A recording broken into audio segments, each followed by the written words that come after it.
Okay, so now that we have gotten our answer, we now have an improper fraction. So what we need to do is turn this improper fraction into a mixed number. But how do we do that? So we have 286 over 35. So what we need to do is actually divide the numbers.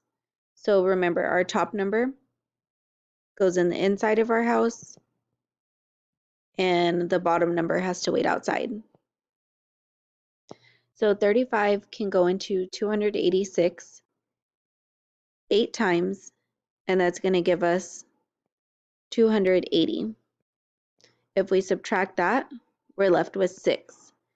Now, what we're going to do is we're actually going to stop here. Since we're working with fractions, we don't want to keep going to give us a decimal. So we're going to stop. Now, what this does is 8 now becomes our whole number.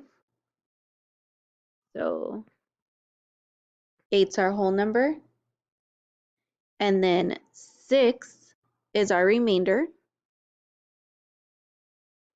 And 35 is going to stay as our denominator.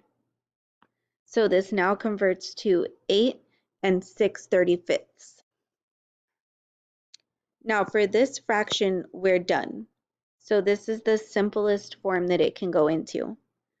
But if there were another number like 5 over 35, if it were this, we'd want to keep simplifying until it becomes its simplest form.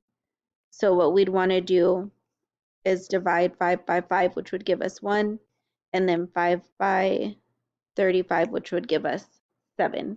So then that would be the simplest form of this fraction. But for the one that we were doing right now, 8 and 6/35 is the simplest form, so it would stay as is.